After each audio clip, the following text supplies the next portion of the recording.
Another game, another painful, excruciating lesson in, I don't know, stress. That's what the Kansas City Chiefs seem to be each and every time out. We're talking about it here on the Red, Gold, and Bold podcast. Jeff Chadiha from the NFL Network, NFL.com. Sam McDowell from the Kansas City Star. I'm Soren Petro from Sports Radio 810 WHP. We've got a lot of ground to cover here tonight. I was the win over the Chargers, a sign of progress. What do we think here? Better, worse, the same? How do we feel about this team here moving forward after that performance? Another one that goes right down to the buzzer is the offensive line fixable. We know there's injuries now to even the replacements that have been brought in. Is Andy's play calling an underrated part of the offensive problems? Can't wait to get to that one. How much of a difference would Hollywood Brown make? Is the defense actually the bigger problem for this team? Can Steven Nelson, newly signed, former Chief, back with the Chiefs, can he help this secondary out? Do we have to admit that the Chiefs just are what they are and they're not getting any better? Is that time now? We're talking about it right here on the Red, Gold, and Bold podcast. You are listening to the Red, Gold, and Bold podcast, the most in-depth analysis of the Kansas City Chiefs.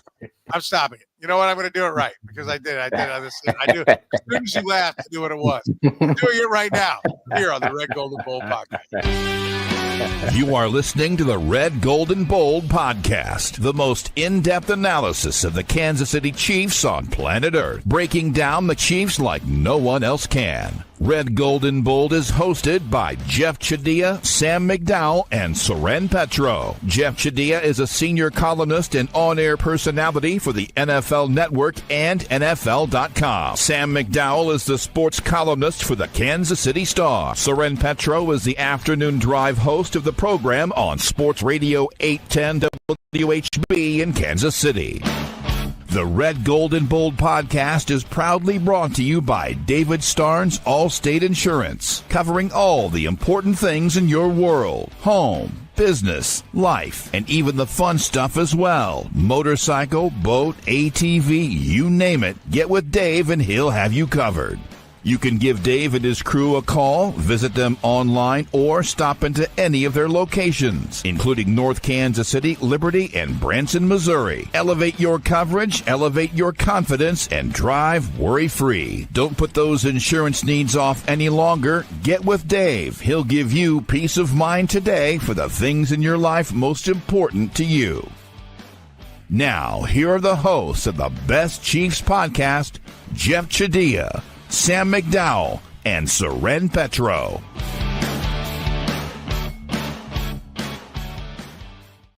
I don't know why, man. I had it up. I had the window open that I needed to press the button, and I still didn't do it. But at least I aborted, and we went with the right one. Thank you, Jeremy, again for all your hard work, and thank you for joining us here on the Red, Gold, and Bold podcast. Jeff, let's get started with this. Better, worse, same? How do you feel about the Chiefs now after this Charger game? Did it move you in any way, shape, or form?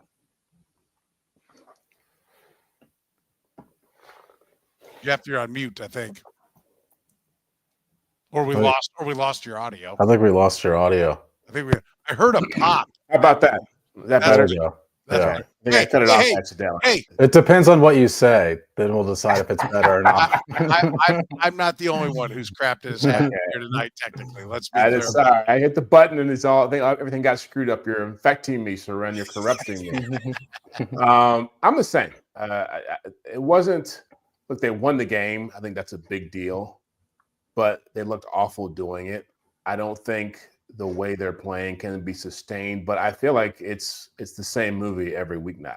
And I had this conversation on Soren's radio station 810 this morning with their morning show guys, Stephen St. John. And it's just like, I don't know. This is not about This is not about execution. This is about personnel. This is about, they're running out of people where you can say, hey, once this guy's back, things are going to be great. Once this guy's in the lineup, this is going to be great.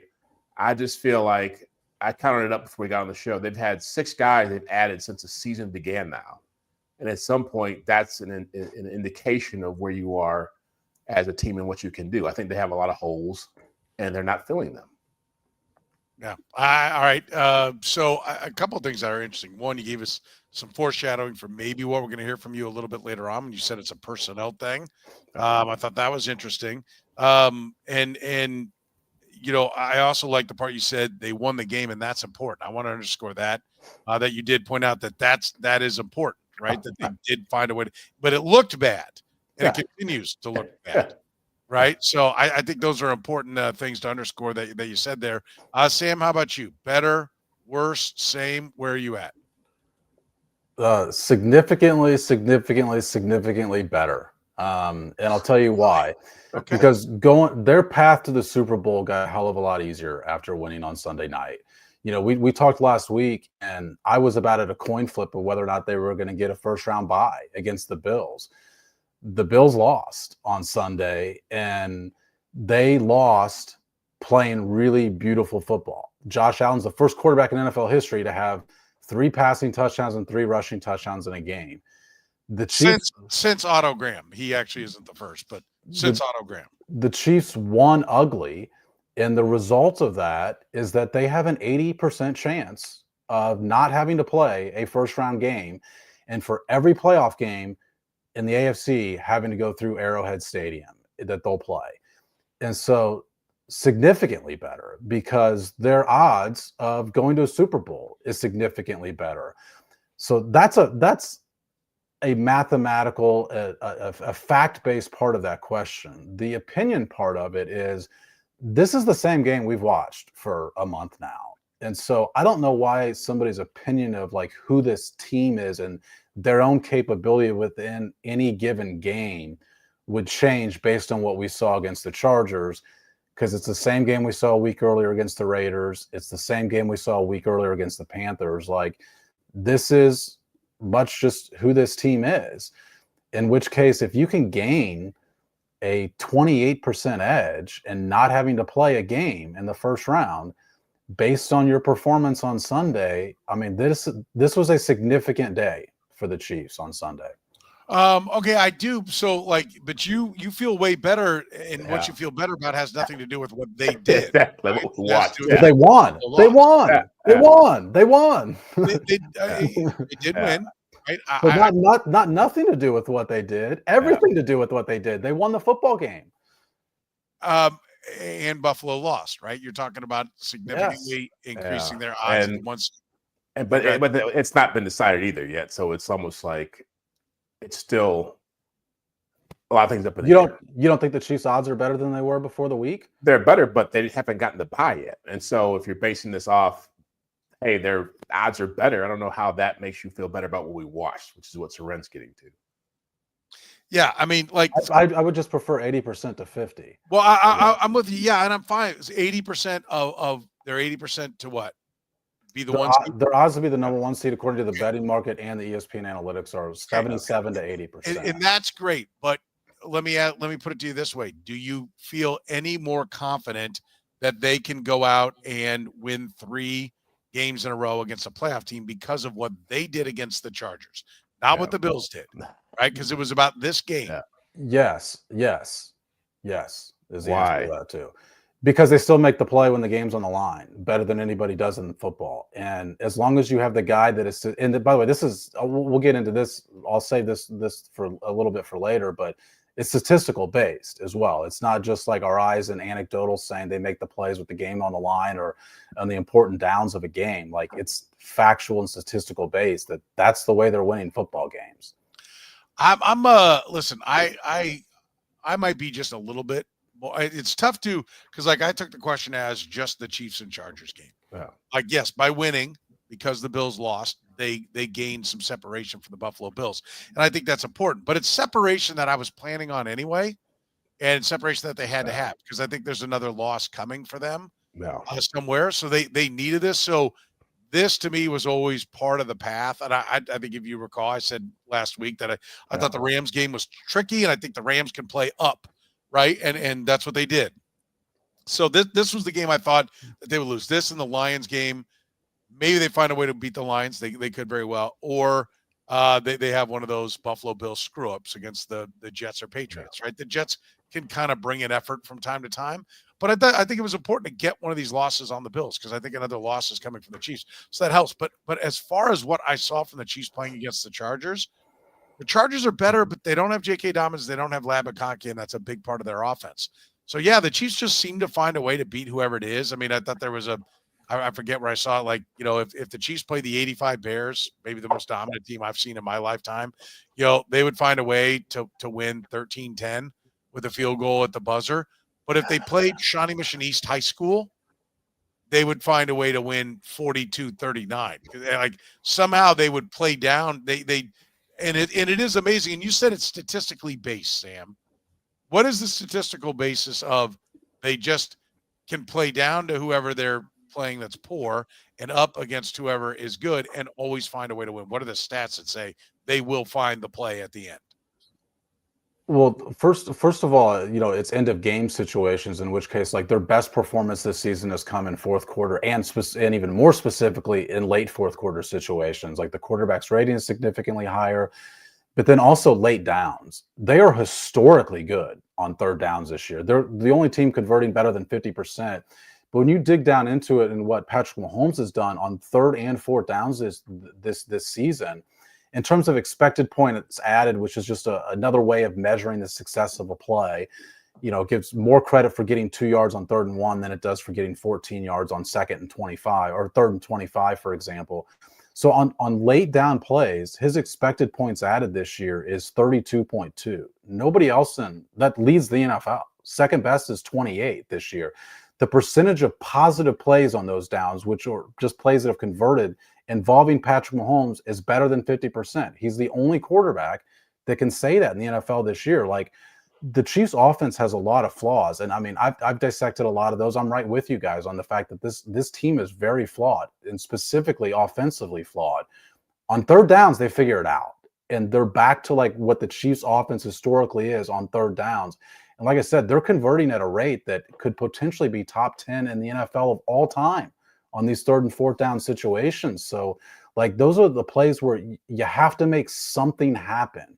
And when they get pressed into those situations, I mean, look at the third down they converted against the Chargers, in which case, like, they call a man-beating play on the very last third down they face where Patrick Mahomes throws the pass to Travis Kelce over the middle. They call a man-beating play, and it's not there. And Patrick Mahomes and Travis Kelce make a play. Kelce breaks off his corner route, sets up shop in the middle. Patrick Mahomes has a threat of running, which pulls Derwin James in. He flicks it to Travis Kelce. Like, this is a team that is used to having to make plays and knowing how to respond in those moments, and they're still doing that statistically. I can't figure it out, Jeff. I'm with Sam. I don't argue with any point he made. I just don't understand how they do it, right? I don't understand. I don't understand why they can't do it on earlier downs, and that makes me really question whether or not they're just on a heater, right? Like on doing it at the end, or why make it so hard on yourself all the time? Why not just have some of these good plays earlier and make it easy? I mean, I don't think they're like, oh, we're just building the drama, right? Yeah. Like, it's completely perplexing to me. I want to go to Jeff, but I just want to point out both can be true, right? Both of those situations can be partially true. True. Yeah. I guess one thing I would push back on, Sam, I don't think the bye means that much to the Chiefs' destiny in this. I think if they're playing on the road or playing at home, I think they have the same problems. And I think last year, the year before, the thing about, to answer your question, Soren, the reason that they're winning some of these games is because they're playing either teams that have lesser talent or teams that are beat up, who can't really extend the lead in the way a Buffalo or a Baltimore, even a Houston or a Pittsburgh could, because they just have better personnel, better ability to score points. I mean, you look at who they've beaten in the last 4 games, who they played, the only offense they played that was somewhat healthy and really dynamic was Buffalo. Everybody else had flaws to a certain extent or injuries. And so that's the big thing to remember here, is that they're playing teams. This is going to be a different game for this team if they're playing somebody who can get up by 2 scores, because the play calling is going to change. The protection is going to become a bigger issue. The defense is going to be more exposed, and chasing points is not something they've had to do in this run they've had in the second half of the season. So I think that's a big thing that I look at and say, how is this going to play out when they're facing what they faced with Buffalo, which is a team that can get ahead of them with a decent lead, and you have to play differently. Let me tackle something you said there about as far as the bye not being that significant. Do you think the Chiefs are better this year? Like, how would you rank this team compared to past Patrick Mahomes teams? It's the worst team. That's why the bye is as important as it's ever been, is because them beating the 7th seed is not a guarantee. But I don't understand what that. But does it matter if you get a win? You get a win. Yeah, but you're still playing division around a team that you could lose. Do you think somebody can't come into Arrowhead and beat them in Arrowhead the way this team is played? Yes, but they could do that as in the first round, and that can't happen if you've got a bye. It's one less roll of the dice you have to make. But the point I'm making is you're still going to face teams that can beat you wherever you're playing them at, and so you've got to be able to play better. Absolutely, it's a magical elixir that they have the bye. Okay, one less game. I get what you're saying. I think Jeff is talking big picture. He still thinks like their ability to win 3 in a row. So am I, because now it's just your ability to win 2 in a row. Right. Well, it's to win 3. It's 4 in a row if you got to play the first round. It's 3 in a row if you don't. That's pretty freaking significant. and I understand that. Yeah. But I think I think what Jeff is saying is he doesn't think they're going to win 2. He doesn't think they're going to win 1. Yeah. Like 3 or 4. 3 is a bridge too far. Yeah. 4 is not going to happen. That's his point. Yeah, and my point is, I agree with that, and that's why his point. That's why it's more important. Don't make a new point. Address Jeff's point.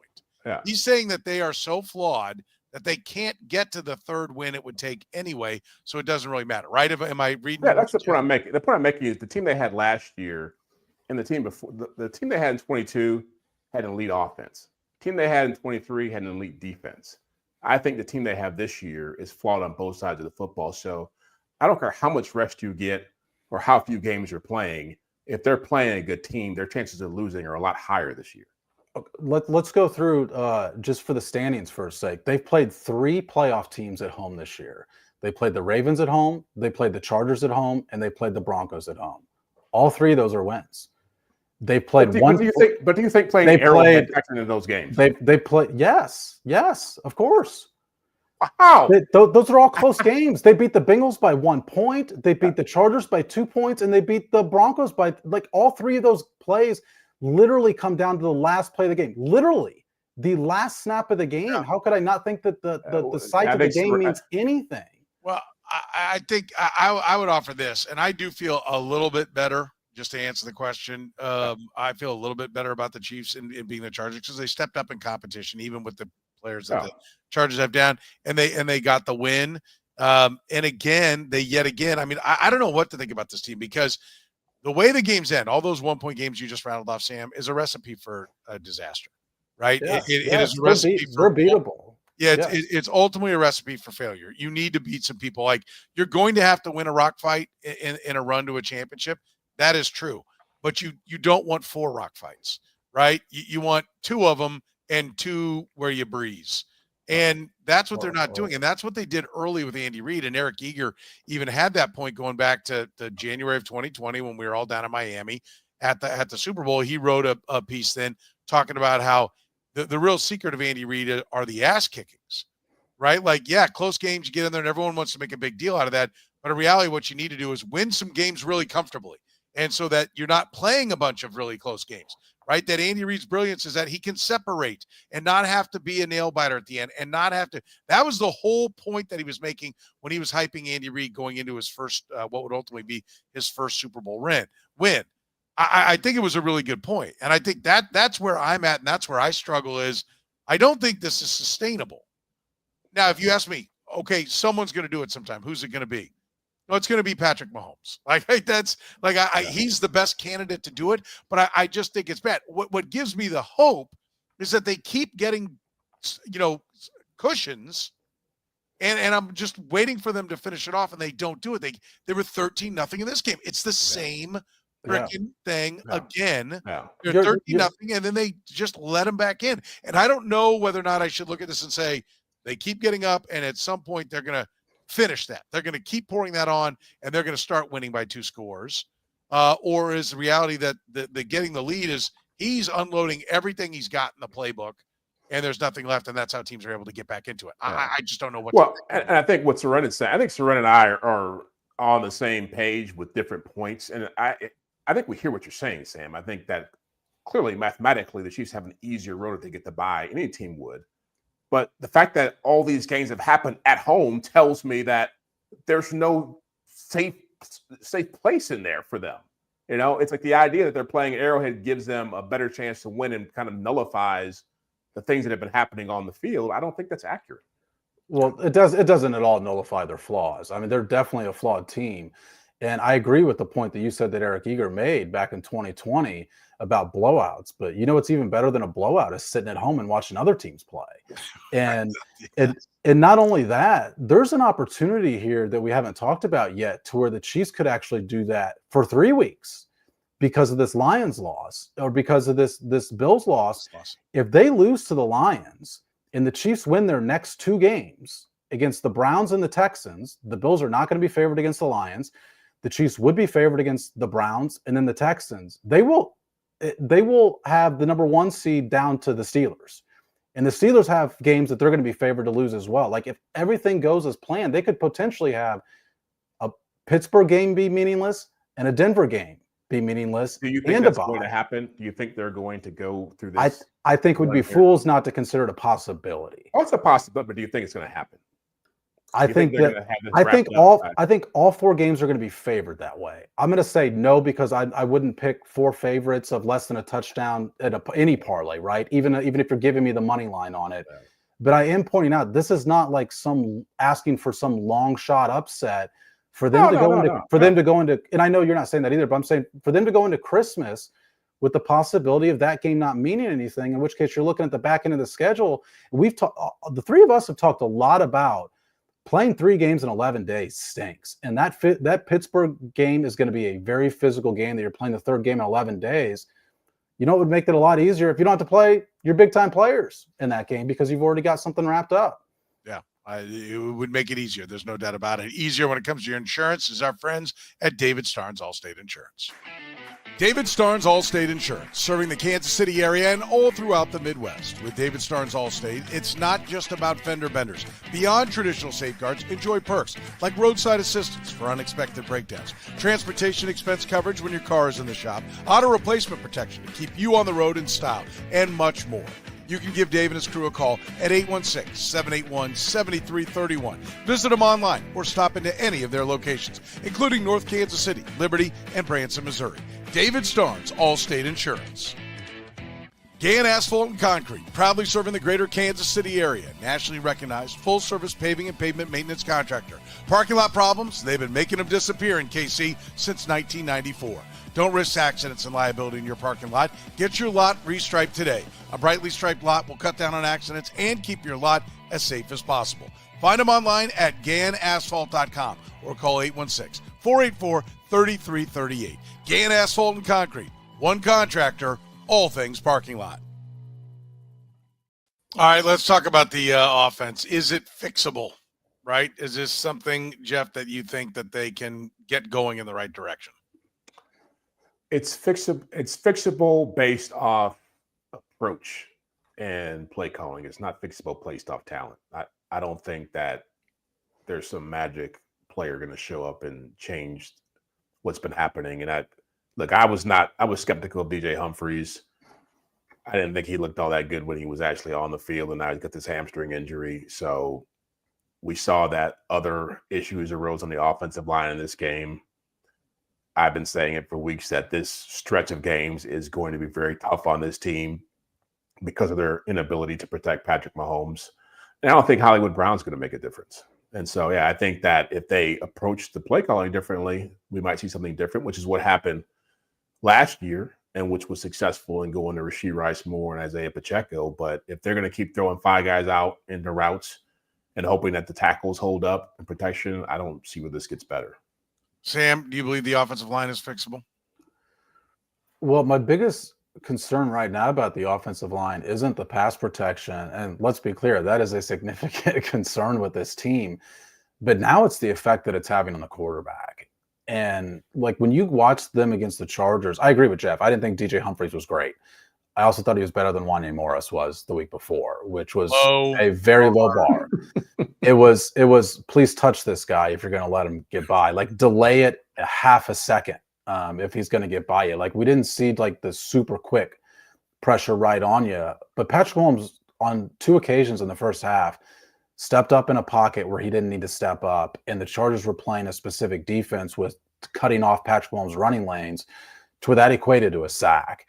And look, it's entirely understandable that Patrick Mahomes is anticipating that there's going to be pressure, because this offensive line has told him to anticipate it. They've trained him this way for 13 weeks now.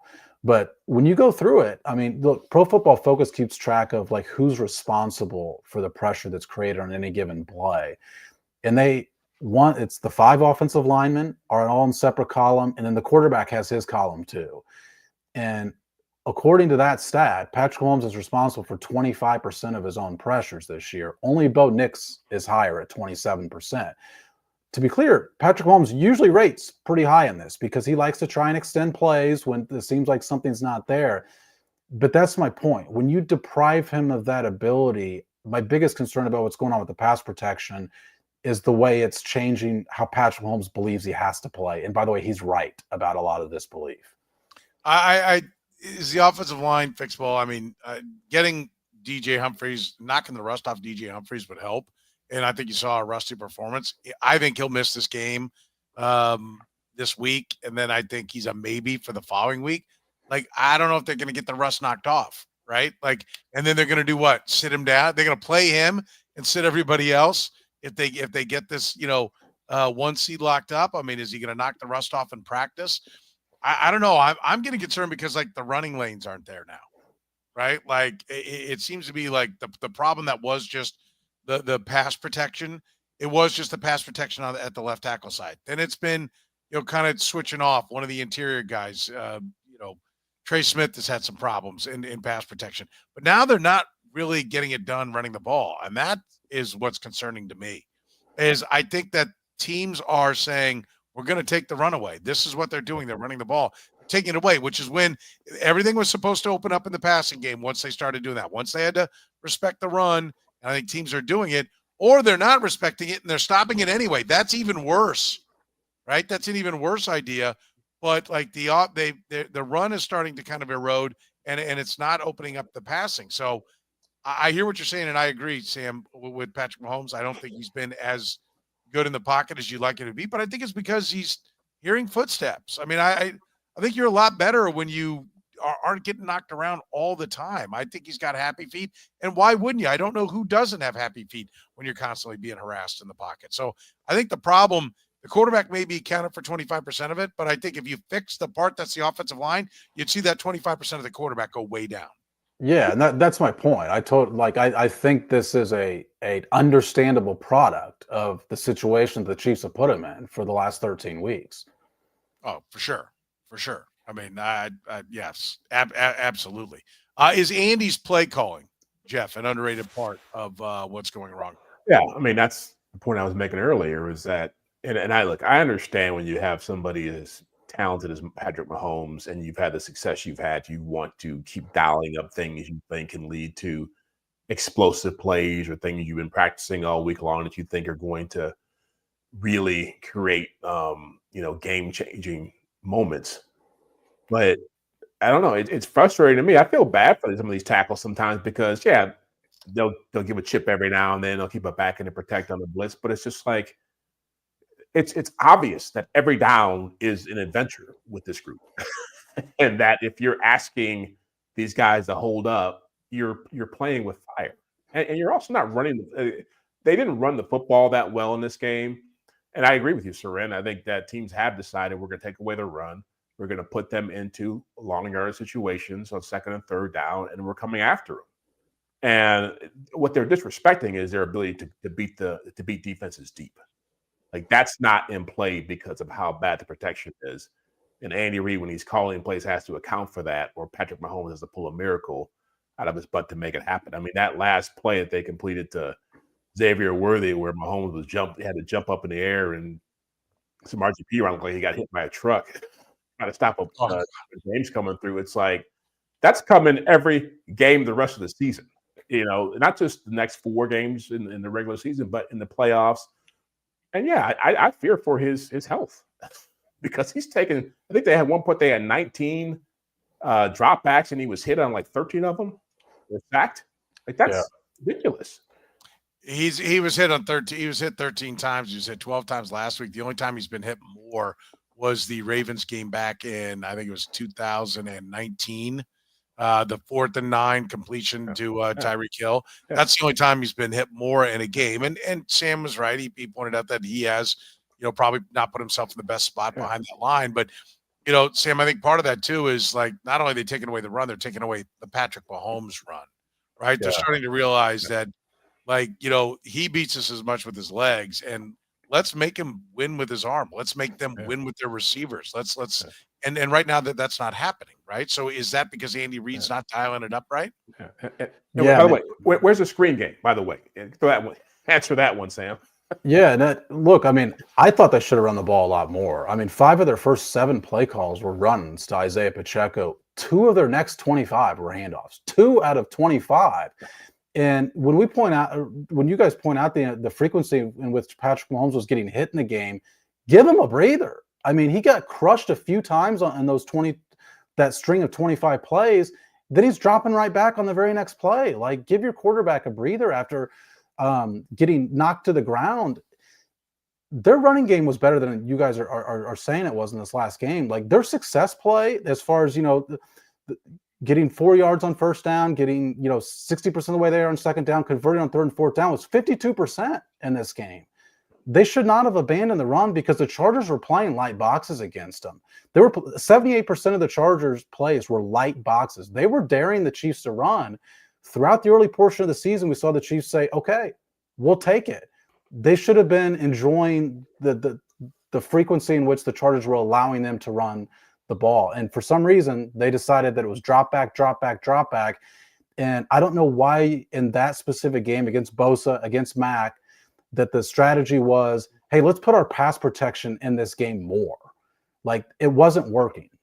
Well, and I think maybe we do have to give some credit to the Chargers and their defense, because like one of the things coming into this, one of the little catchphrases was that they were playing more man than anybody else in the league at like 44%. And that was one of the things that was a problem. And I think maybe they set a game plan based upon that, and the Chargers played it differently, right? Like they thought, okay, I think they desperately want to get the passing game going. Yeah. And I think part of what they were trying to do was get to being the team they want to be for the postseason, and not necessarily just do what it takes to win this game. I do think there's still a part of that they feel like the passing game has to be better for them to win, partially because they don't think the defense is as good, which we'll get to here in a minute. But I mean, I think there is a feeling that we got to make this thing better on offense. And so they're, trying to be the work in progress, right? It's not just about trying to get first downs against their opponent. They're trying to become who they want to be. And we'll talk about, admitting who you really are, looking in the mirror and seeing who you really are is like the most important part of the equation. I've floated this, like Andy Reid's in his 60s now. Like, is he just maybe getting, where he doesn't have the answer? He doesn't have the new wrinkle that the younger guys are getting the better of him, Jeff. Could it be as simple as that? Is it that Patrick Mahomes has been comfortable with the plays he's always run and he likes what he likes? And when you have a quarterback like Patrick Mahomes, you have to make him happy. And maybe we should be asking, is Patrick Mahomes, are they trying to make Patrick Mahomes happy? And Pat needs to be told, listen, you're going to have to hand off 35 times in this game. Like, that's what we're going to need to win. Like, any chance these are the dynamics that are at work? It's a possibility. I mean, there is always, no matter how great the play caller, there is a point which you reach in this league on both sides, defensive and offense, where people see what you've done long enough and they prepared for it and they are familiar with it, and you're not surprising people anymore. And also your talent drops off, which is a part of this conversation. As much as we want to sit here and talk about DeAndre Hopkins and Travis Kelce like it's 5 years ago, it's not. I mean, they have certain limitations that really hinder what you can do play calling wise. Isaiah Pacheco is a nice story, but he's not, Christian McCaffrey or Saquon Barkley. And so that's part of this. But I was at the Buffalo Rams game, And I'm sure you guys watched some of that or all of it. And I'm like, man, what they're doing here is tremendous offensively. And it's almost like I've been watching so many Chiefs games. I forgot what it's like to see big play after big play after big play. Like, Right. and not the guys who are any better than what the Chiefs have, to be honest with you.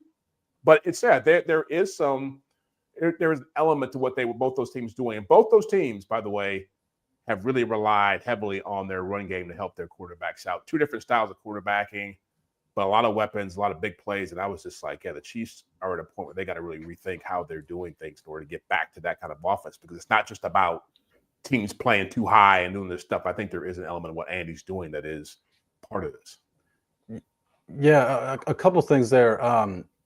First of all, the Rams defense stinks. The Chargers have the number one scoring defense in the league. So I do think there's a difference there.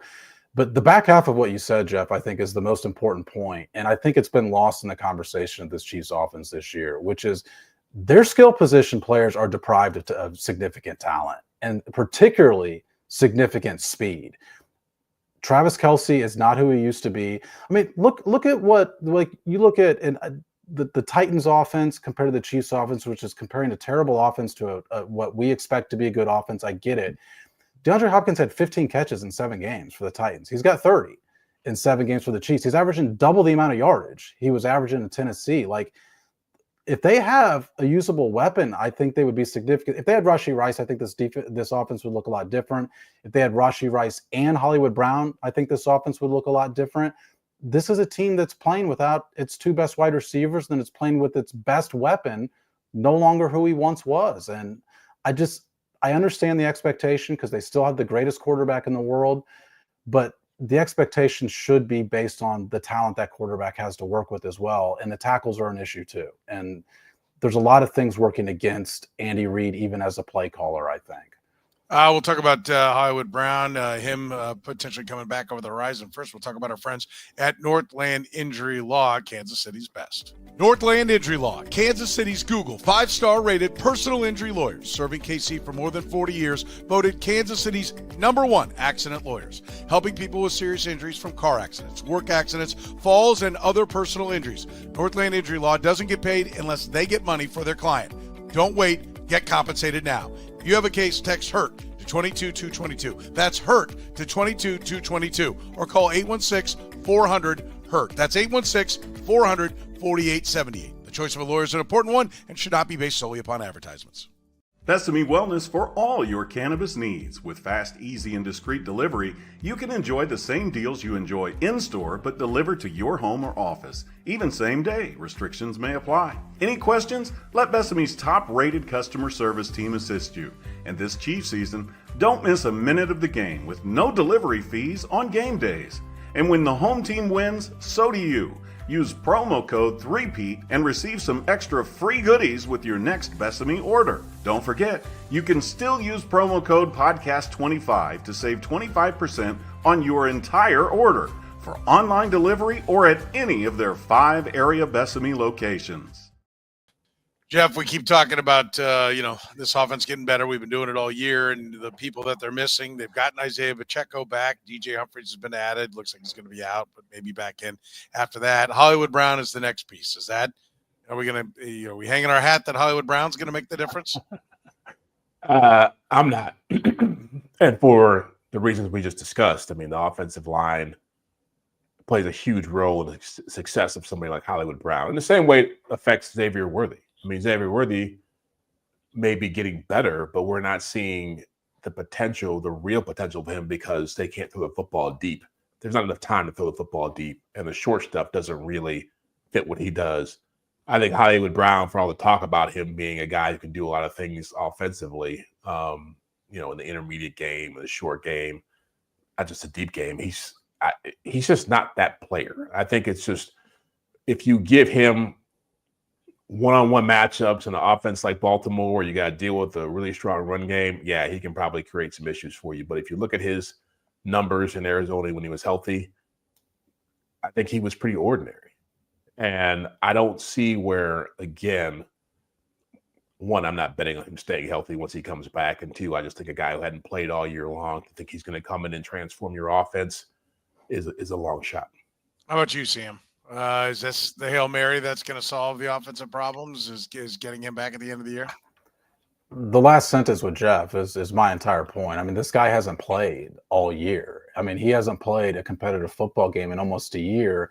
If that sounds familiar, it's because we were talking about with DJ Humphries last week. Yeah. And DJ Humphries not only looked rusty, we also saw the effect of when you haven't played and those muscles haven't fired in that way in 50 weeks is you are more susceptible to getting injured, and particularly the soft tissue injuries.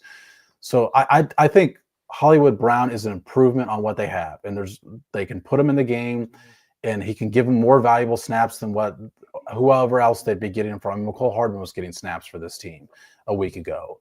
So yes, he can help them, but he's not some sort of savior because we're already in week 14. It's going to be week 17 probably I think before we see Hollywood Brown, which goes back to what I said earlier about the possibility that the Chiefs have this wrapped up, in which case, how many snaps does he even get with the quarterback if your quarterback isn't playing? Yeah. I like a couple of the comments here. John says Chiefs relying on the 22 Cardinals to save the season. Steven said add 20, say 21, because Hopkins was on that team. Yeah. At 4-0, everyone thought they looked bad. Here we are, 12-1. It's the same. Maybe they are what they've shown. They're winners. I don't think anyone's disputing the wins. We're just questioning whether or not it's going to parlay into the postseason. Soren, and here's the thing. It's great they got that record. If they were sitting here at 8-5, I think we'd all be feeling, hey, look what they did last year when they were in dire straits or struggling down the stretch. That they turned it on. They found a way to make it. I don't think anybody's sitting here and saying this team is not going to fight, not going to give themselves a great shot to win a championship again. And I don't think that changes because they're 12-1. I think that what I get tired of hearing is they're 12-1. They must be good. It's like they were a good team anyway. It's just what we're talking about here is how they measure up against every other team, and what are the things that we're seeing can realistically capsize what they're trying to accomplish, which I think is a whole different conversation. Yeah, I would agree. I mean, I don't think any of us are certainly saying that they can't get it done, right? Saying the Chiefs can't get it done is just foolishness. They've proven it time and time again. We're just saying that there are signs that look like it's going to be really hard. And I want to be clear, it was really, really hard last year. Huh. Like last year was not a breeze for this team. The Ravens game was an absolute rock fight that was 6 inches away from headed to overtime if L'Jarius Sneed doesn't knock the ball out on Zay Flowers at the goal line. I mean, it's so like no one's hating here. I mean, I know like fans tend to want smoke blown up their ass and be told their team's great and can never lose. And I think that's part of the brilliance of this team. They can lose. Yeah. Like they are vulnerable, but they keep finding a way to get it done. The question is, can they keep doing that against only playoff caliber teams? Because finding a way to get it done against the Panthers and Raiders isn't good enough in the postseason. Yeah, I mean, I mentioned a stat last week, but it's even more relevant this week because this week added to it. It's now 6 times that they've won a game where in the last 3.5 minutes of the game they were favored to lose, according to win probability models. 6 times. They're 6-6 in that situation this year. So they're obviously have been flawed if you're able to get there through the 3.5 quarters. But the biggest point is we judge this team based on a Super Bowl bar. Like they have the highest bar in the NFL because that's all this team cares about is winning the Super Bowl or a failure of a season. That's how we measure the team. We're measuring them against whether or not they can beat the very, very best teams in the NFL, not whether or not they're a good team. 12-1, they're a great team. It's completely unfair.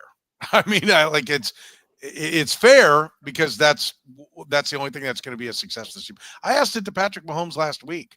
I said, look, you and maybe the Niners are the only teams that if you don't win the Super Bowl, this year is going to be a disappointment.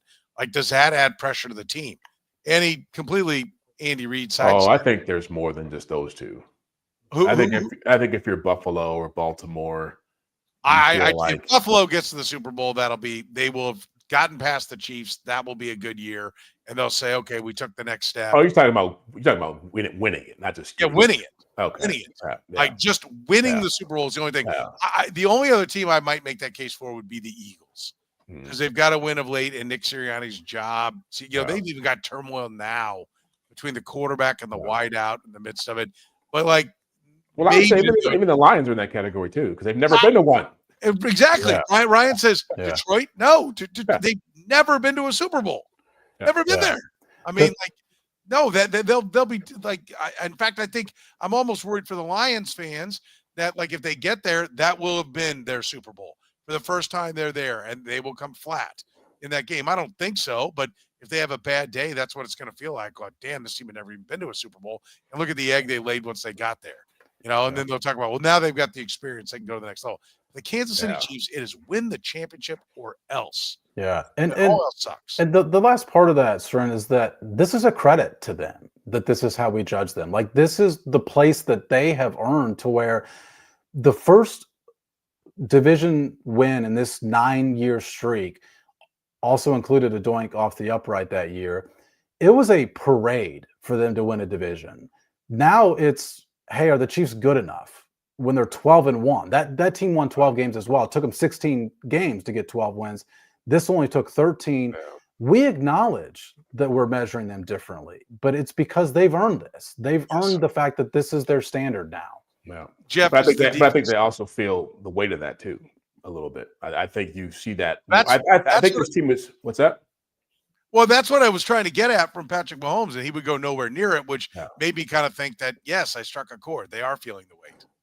I think they'd be better off, to be honest with you, if they were 8-5, because this team, when they've got something to prove or a chip on their shoulder, they're more motivated. I think at 12-1, it's almost like, well, we find ways to win. That's how good we are, and I think that's tougher. That's tougher mentally to keep climbing that hill. Yeah, and I love this. Pat says the Ravens would kill to be 12-1. This show is ridiculous tonight. To which Tony said, Pat, no one's here forcing you to watch. Calm it down. I love it. We are saying they're the only team, because of their success, that you look at this way. Yes. What, like, because we agree with Pat. The Ravens would kill to be 12-1. Yes. Yeah, nobody disputes that. But it's like college basketball, right? Like, no one remembers anybody's record until they get into March Madness, right? Whatever you are, the top seed, whatever, all that matters is how you finish. And so, 12. If they were 16-1, good for them. If they lose the first playoff game they play, no one's going to be talking about how great the year was. That's what we're saying. Yeah, it's completely unique. Only a handful of teams in the history of the Super Bowl have faced a season like the Kansas City Chiefs are facing right now. We're always brought to you by our friends at Gann Asphalt and Concrete and David Starnes Allstate Insurance. David Starnes Allstate Insurance. Elevate your coverage, elevate your confidence, and drive worry-free. Covering all the important things in your world: home, business, life, and even the fun stuff, as well as your motorcycle, boat, ATV, and you name it. Get with Dave, and he'll get you covered. You can give Dave and his crew a call at 816-781-7331. Visit them online or stop into any of their locations: North Kansas City, Liberty, and Branson, Missouri. Don't put those insurance needs off any longer. Get with Dave today. He'll give you peace of mind for the things in your life most important to you. David Starnes, Allstate Insurance. Gann Asphalt and Concrete, proudly serving the greater Kansas City area. Nationally recognized full-service paving and pavement maintenance contractor. Locally owned and making parking lot problems disappear in Kansas City since 1994. Let Gann educate you about the most cost-effective way to solve your parking lot problems. Free consultations, no commissions, in-house crews. Every project comes with a written warning. Gann Asphalt keeps your parking lot safer and helps you and your business avoid unnecessary delays and costly expenses. Find Gann online at GannAsphalt.com or call 816-484-3338. Gann Asphalt and Concrete. One contractor, all things parking lot. Jeff, is the defense actually the bigger problem? I think it is. Because the offense isn't what we're seeing. And so if you're dealing with what you have to deal with offensively, having a defense that can bail you out is a great thing. And that defense they won the championship last year because of their defense. Yeah, Mahomes is great. Yeah, they found Rashee Rice and Travis Kelce turning it on the postseason. But that defense kept them in games, made huge plays against the Ravens in the AFC Championship game, made huge plays against the Niners in the Super Bowl to keep them going. People sometimes forget the way that game was trending. The Chiefs were behind and didn't have much momentum, and their defense was able to keep them going. I think when you're talking about the pass rush being an issue, Chris Jones being able to be neutralized. And I keep saying it, the secondary is a disaster. If people don't focus on that part of it because they can't see it and it's more complicated, they can see Wanya Morris getting beat. They can see the effect that it has on Mahomes. But when you're talking about trying to win another championship, you got to be elite somewhere. And the thing about who they're going to face in the playoffs, whether that's C.J. Stroud, the Texans, whether that's Lamar Jackson, whether that's Josh Allen, they're going to see one of these guys somewhere, Russell Wilson, and the level of coaching that they're going to see that has been a big factor. They're not seeing, Bill O'Brien on the other side in these games now. They're going to see some good coaches who every time they go out and play, they're putting more stuff on film for offensive coordinators to take advantage of, and you're seeing the cumulative effect of that. When you've got Quentin Johnston and Stone Street, whatever that guy's name was for the Chargers, making plays against this defense, you got some big problems. Brad said they gave up 17 points. I'm out of here. I don't know if he's saying like, hey, defense was still good and he's frustrated to hear this.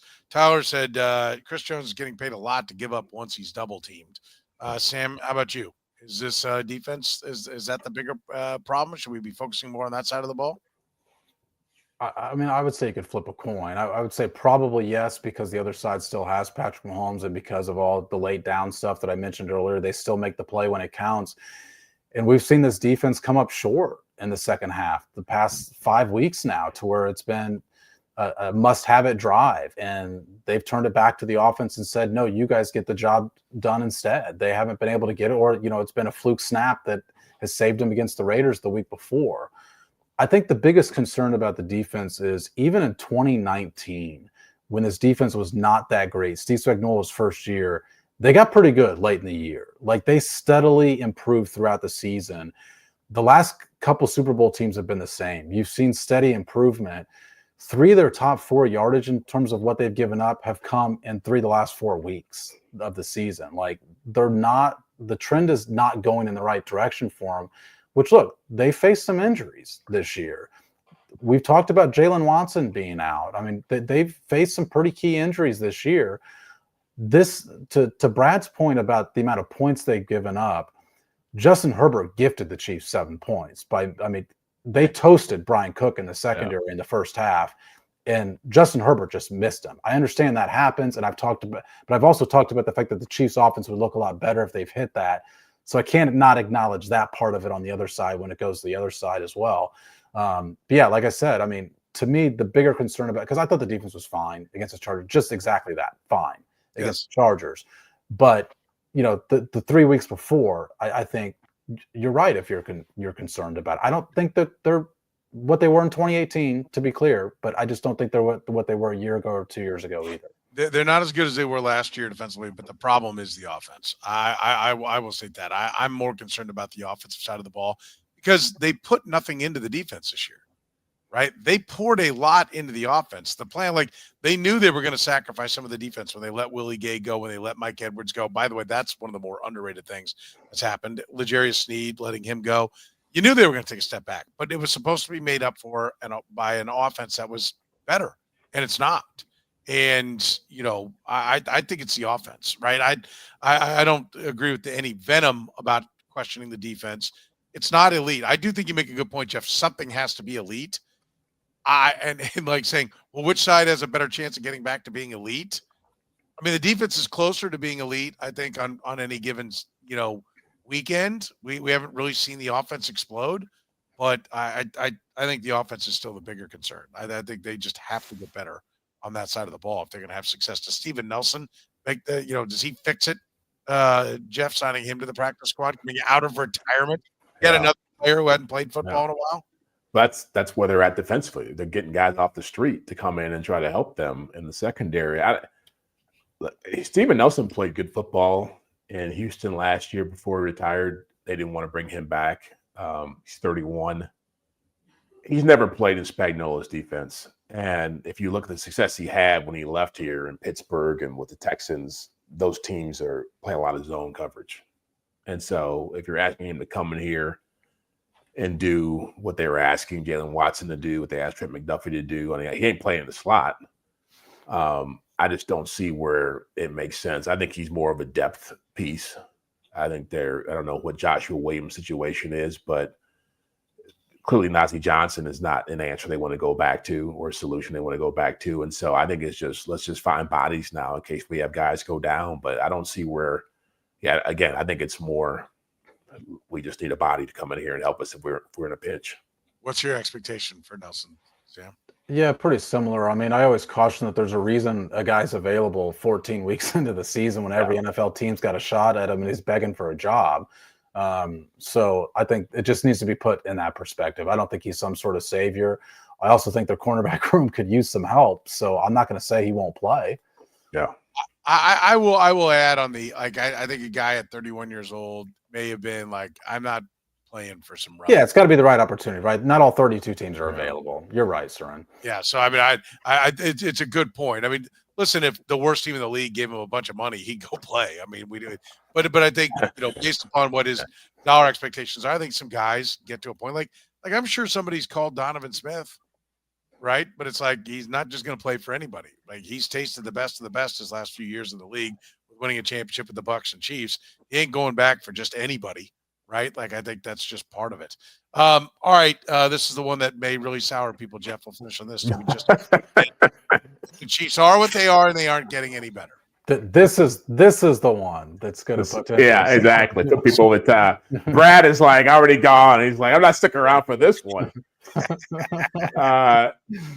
So the question is, is it time to start accepting who they are?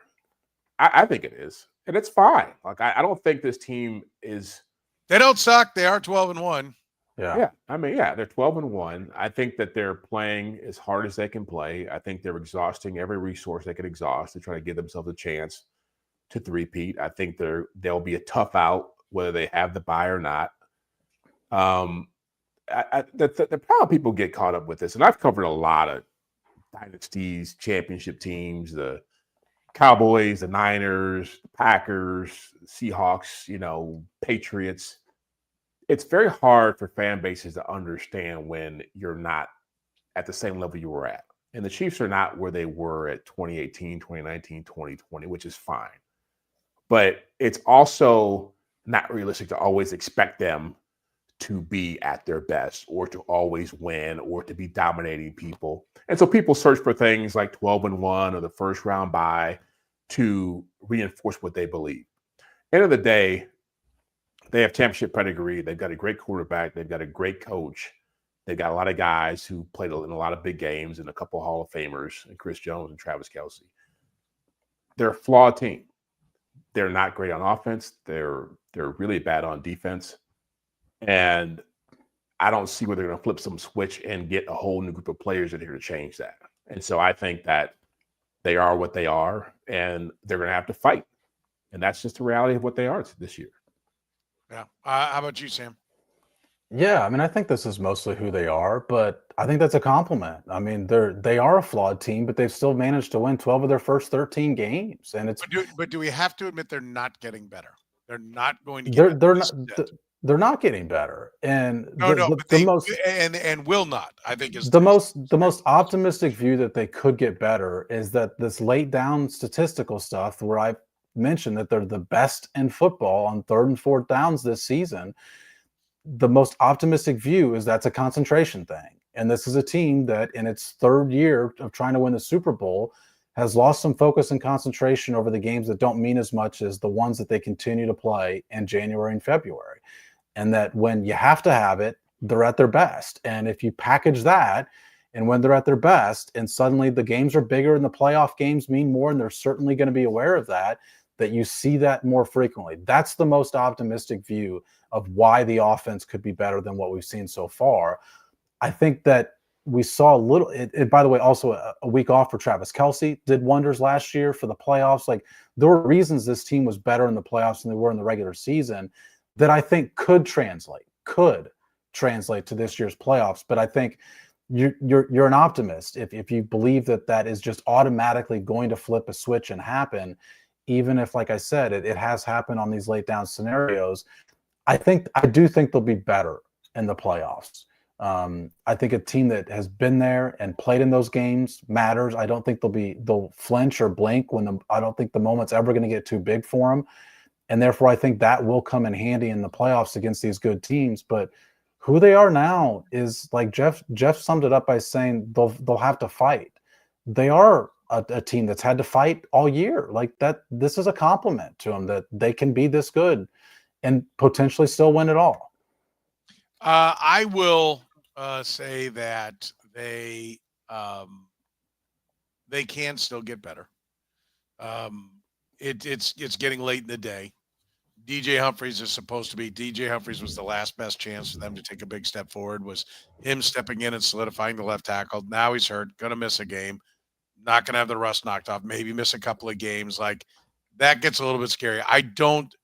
Hollywood Brown, maybe, but DJ Humphries solidifying the left tackle spot to me was the last best chance for them to take a big step forward.